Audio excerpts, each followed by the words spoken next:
Hey everyone, so I'm back from my appointment and I am exhausted mentally and physically.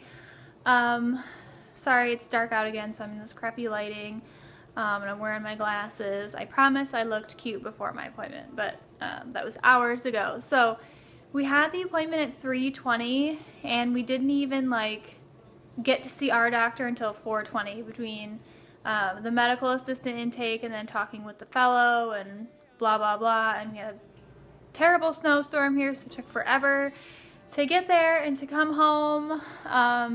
So literally, what time is it now? Almost 8 o'clock. I talked to my mom for just about an hour, but it was literally like 6:30 before we got home from this appointment. Everything went well. We got a ton of information. I have this huge packet, IVF packet of stuff to go over. It didn't quite go as I had planned. The fellow was really nice. She came in and did the initial inventorying of all of our problems and what we've done, what we haven't done. She took her time. She didn't make me feel rushed. She was awesome. My new doctor is awesome. He's very, very nice. But you should have seen the look on the fellow's face when I told her about my husband's semen analysis. She gave this face like, what do you mean? You know, they told you that 0% morphology was okay to go ahead with these cycles. She flat out looked at us and said, if you would have come here, we would have gotten the semen analysis. You would have never done Clomid. You would have never done those follicle cycles because it's just proven that they won't work. And they didn't work. So she's right, you know. So we both kind of felt a little defeated by that. We just wasted the last 2 years of our life of blood, sweat, and tears, and frustrations, and arguments, and over all this fertility crap that wasn't going to work anyways, and we would have went straight to IVF with ICSI and probably had a little one running around by now. So, but on the other hand, I have to look at it as, I know we tried it, it didn't work, so I wouldn't wonder if we went straight to IVF if anything else less invasive would have worked. So you can look at it either way, but needless to say, we were not thrilled. My husband was pretty upset. They suggested he see a urologist to see if there's a structural abnormality on his little boys that's causing his morphology problem.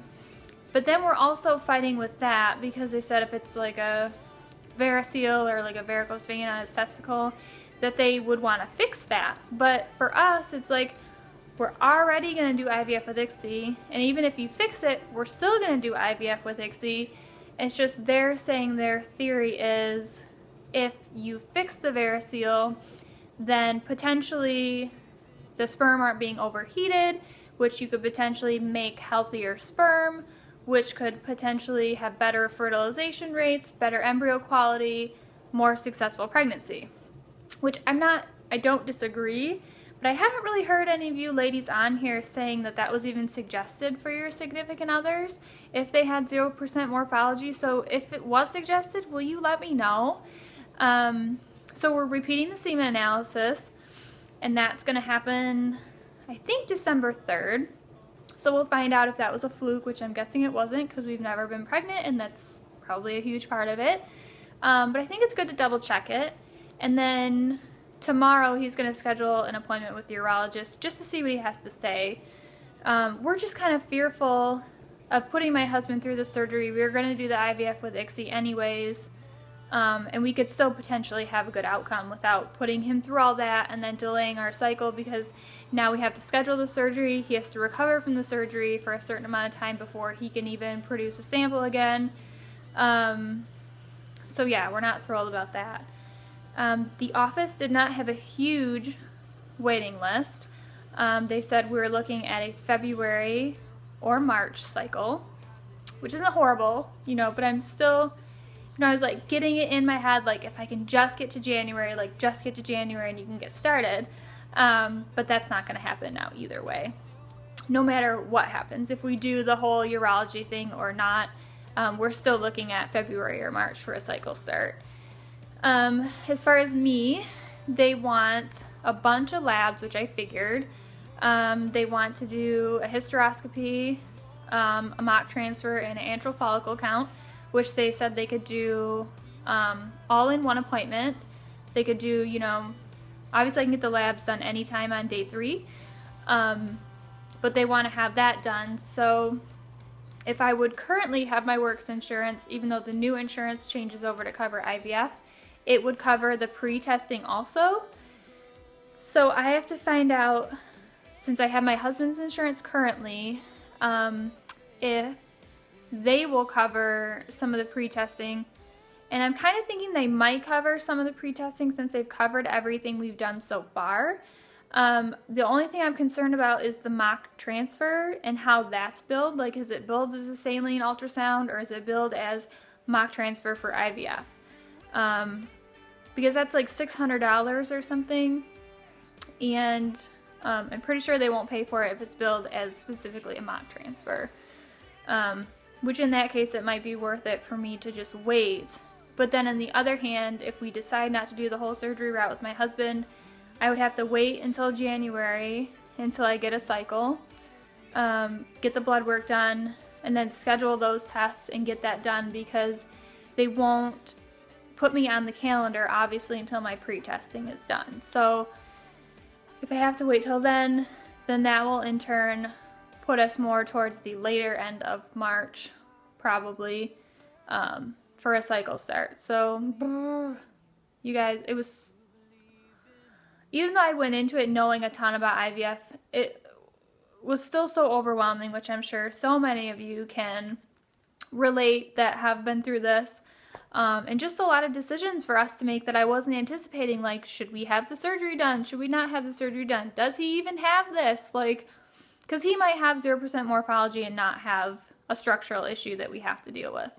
And do we even need to deal with it? Because we're doing the IVF with ICSI anyways. And I know there's like a DNA fragment test I was going to have him ask the urologist about to check the sperm's DNA. Because if they're concerned about the sperm's health and the DNA health, couldn't they just do this test without putting my husband through surgery? I don't know. So if you guys know any of these answers, please comment and let me know, because we are just so lost right now as to what to do, and just feeling a little deflated, like, you know, we again have to wait longer, and, you know, just trying to figure out insurances and coverage, which I'm so grateful we even have coverage, because I know so many people don't have that. So don't get me wrong, I'm not complaining about having coverage. It's just, you guys know, when you've waited a really long time and now finding out today, like, oh, by the way, you basically have been waiting for nothing, because this 0% morphology was really what was holding you back once we got you ovulating. Bah! You can tell I'm frustrated right now, but excited because we have some good things coming up. But yeah, big deal. So I think that's pretty much it. I gave you the whole spiel on everything that happened and what we're thinking about. So I'll give you guys an update when we find out my husband's new semen analysis, and if I find out, like, if my pre-testing will be covered or not, and if I'm going to go ahead with doing that or waiting until January cycle. Oh, the only thing I forgot, I talked to the nurse about possibly putting me on birth control after this next cycle starts, to just keep me on a more regular schedule so we could plan things a little better, since my cycles are so wackadoo crazy.